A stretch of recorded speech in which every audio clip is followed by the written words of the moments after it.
Hey, what's going on, warriors? It is your girl All About Mika back again with another pound cake video. Today we're going to do a carrot cake, pound cake, if you will. It's more of an ode or a tribute to my mother. Her favorite cake is carrot cake. Everywhere we go, mommy has to have carrot cake. So I thought this was a way to kind of honor her, because I love my mama and this is her favorite cake. But I also love pound cake and it's different. So it'll still have the traditional ingredients, the spices that you'll get out of your carrot cake. But we're going to do carrot cake, pound cake. So without further ado, let's get into the video. Okay, I am going to start by mixing my wet ingredients first. So that would be your sugar and your eggs, basically creaming the two.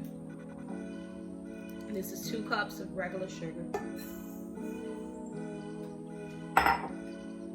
4 eggs. I'm not going to add them all at once. I'm going to add 1 egg at a time.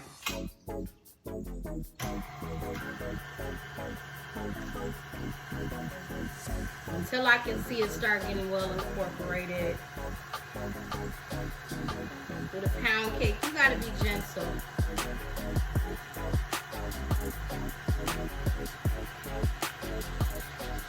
Turn this up a little bit.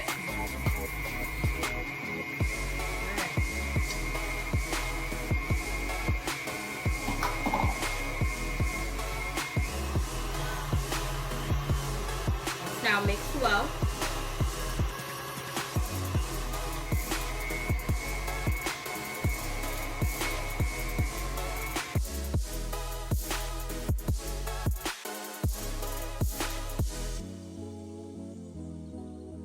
All right, after you have your sugar, your eggs, and your vegetable oil in here mixed well, you're gonna start adding those dry ingredients. I have the measurements listed below, but this is some cake flour. I have some cinnamon in here, baking powder and baking soda, a little pinch of salt, and yeah, everything I'll put in the description box. But you're gonna start adding that into here, but a little bit at a time. Unless you want cake, flour and batter all over everything, this just helps to give it more control when you add a little at a time.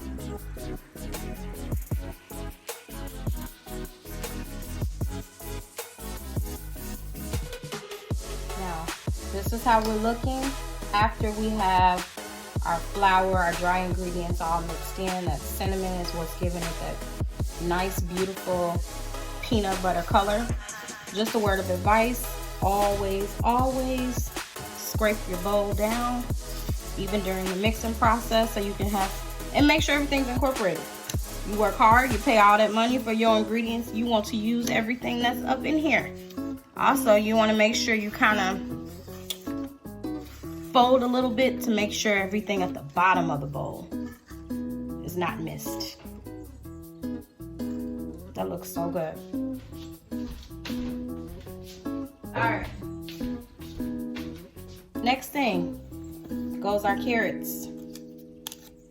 I have grated my own carrots. You can buy store-bought carrots, but I just don't think it does justice to it. The store-bought carrots, you can't really control the size of the carrots. With these, like, it's softer, it has a better mouthfeel.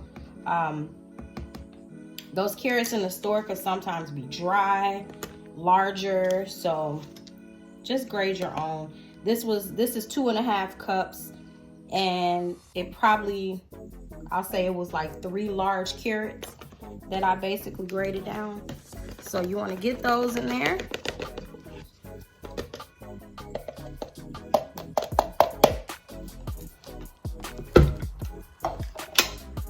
Mix those up. All right, now that we got our carrots mixed in, we're gonna go ahead and add some raisins. This is probably a cup. I didn't really measure these out. I kind of eyeballed it, but I think it's about a cup. You can also, in addition to your raisins, you can add some pineapples in there. And that will really give this a whole different layer of flavor as well. If I was making just a regular traditional carrot cake, I would probably add the pineapples, like the crushed pineapples, to it. But since I'm doing a pound cake, it's a little different. Measurements are different. And I'm not gonna miss it. I promise you, you won't miss it. But if you want, feel free to add it. Just be mindful of how liquidy your batter is to how much baking flour you put in.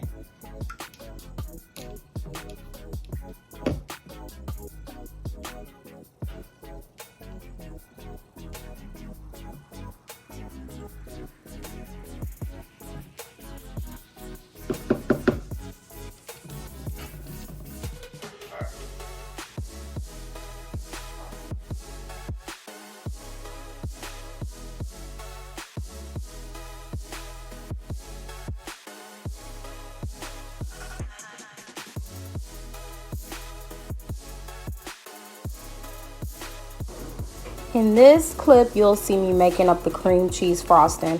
I have a 8-9 ounce package of cream cheese. I am going to slowly start adding in and incorporating 3 cups of confectioner's sugar. I put a little vanilla flavor in it, just a little bit of milk to make it creamier, and that's what you see.